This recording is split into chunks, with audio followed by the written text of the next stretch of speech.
जय Shri Krishna everyone, welcome back to my channel. Friends, आज इस वीडियो में हम देवशयनी एकादशी की पूजा विधि के बारे में जानेंगे। आषाढ़ मास की शुक्ल पक्ष की एकादशी को देवशयनी एकादशी कहते हैं। देवशयनी एकादशी को दिन से ही भगवान विष्णु का शयन काल प्रारंभ हो जाता है। देवशयनी एकादशी को आषाढ़ी एकादशी, हरिशयनी एकादशी और पदा एकादशी के नाम से भी जाना जाता है। इस साल देवशयनी एकादशी 6 जुलाई 2025 को है। देवशयनी एकादशी से ही चतुर्मास प्रारंभ हो जाता है। इन 4 महीनों में सृष्टि का संचालन भगवान शंकर करते हैं। एकादशी व्रत को समाप्त करने को पारण कहते हैं और एकादशी व्रत का पारण अगले दिन यानी सूर्योदय के बाद किया जाता है। देवशयनी एकादशी व्रत का पारण का समय क्या है, विधि क्या है, सभी इसी वीडियो में हम जानेंगे। तो सबसे पहले लकड़ी की चौकी लगा देंगे। चौकी के ऊपर पीला वस्त्र बिछा देना है। तिल का या फूलों का आसन देकर भगवान विष्णु की तस्वीर हो या फोटो विराजमान कर देंगे। अगर आप लड्डू गोपाल की सेवा कर रहे हैं तो लड्डू गोपाल को भी आप जरूर विराजमान करें।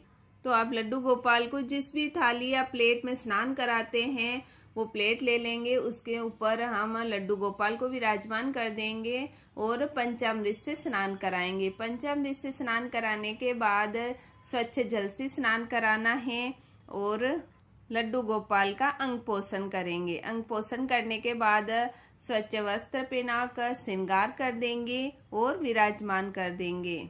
फूलों का आसन लगाकर लड्डू गोपाल को विराजमान कर देंगे। फूलों का आसन लगाकर भगवान गणेश को विराजमान करना है और तिलों का आसन लगाकर दिया प्रज्वलित कर देंगे। घी का दिया प्रज्वलित किया जाता है। उसके बाद स्वच्छ जल लेकर सभी को जल का छींटा लगाकर स्नान करा देंगे और उसके बाद हम पूजा शुरू करेंगे।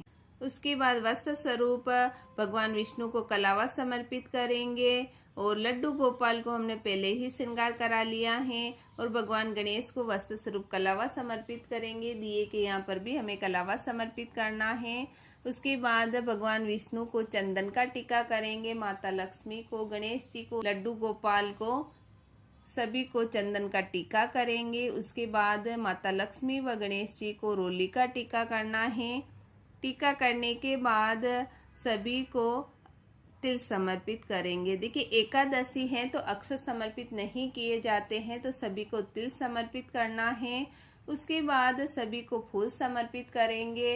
अगर पीले फूल मिल जाते हैं तो बहुत ही अच्छी बात है। आप भगवान विष्णु को पीले फूल समर्पित करें और माता लक्ष्मी व गणेश जी को आप लाल फूल समर्पित करें। लड्डू गोपाल को भी पीला फूल समर्पित करना है। तुलसी दल समर्पित करना है। तो मैंने भगवान विष्णु को तुलसी दल समर्पित कर दिया है। उसके बाद सभी को भोग समर्पित करेंगे।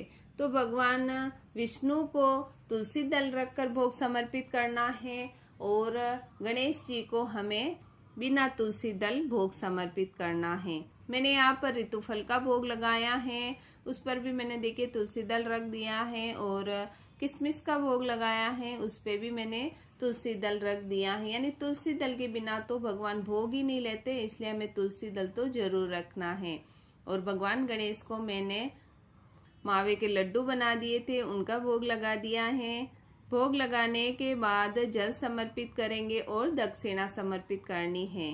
उसके बाद जल का लोटा लेंगे, हाथ में तिल और फूल लेकर एकादशी की कथा सुनेंगे। कथा सुनने के बाद जो तिल और फूल लिया है वो भगवान के चरणों में समर्पित कर देंगे और आरती करेंगे। आप चाहे तो देखिए इसी दिए को लेकर आरती कर सकते हैं या फिर कपूर की आरती कर सकते हैं। मैं यहाँ पर कपूर की आरती कर रही हूँ। आरती करने के बाद पूजा में दी गई कमियों की क्षमा याचना करेंगे और मनोकामना पूर्ण होने की प्रार्थना करेंगे। हाथ में जल लेकर चौकी के ऊपर एक बार हमें घुमा लेना है। तो फ्रेंड्स, इस तरह देवशयनी एकादशी की पूजा की जाती है। आप चाहे तो अपने घर के मंदिर में भी ये पूजा कर सकते हैं। जल का लोटा है वो आप पौधे में डाल दें और जो भी आपने दक्षिणा रखी है वो आप मंदिर में कहीं भी दान पेटी में डाल सकते हैं या फिर आप किसी भी जरूरतमंद को दे सकते हैं। जो भी आपने फल रखे हैं उसका आप सभी को प्रसाद स्वरूप बांट दें। तो आइए पारण विधि देख लेते हैं। पारण का समय क्या है वो जान लेते हैं। फ्रेंड्स, देवशयनी एकादशी का पारण 7 जुलाई को किया जाएगा। व्रत का पारण सुबह 5:29 से सुबह 8:16 तक रहेगा। पारण तिथि के दिन द्वादशी समाप्त होने का समय रात 11:10 तक है। फ्रेंड्स, मेरी दी गई अगर ये जानकारी आपके लिए यूजफुल हो तो वीडियो को लाइक करें, चैनल को सब्सक्राइब करें और हम महिलाएं घर पर तीज त्योहार और व्रत कैसे करते हैं, कैसे कथा सुनते हैं, उसकी जानकारी के लिए मेरे चैनल को जरूर सब्सक्राइब करें। जय श्री कृष्णा।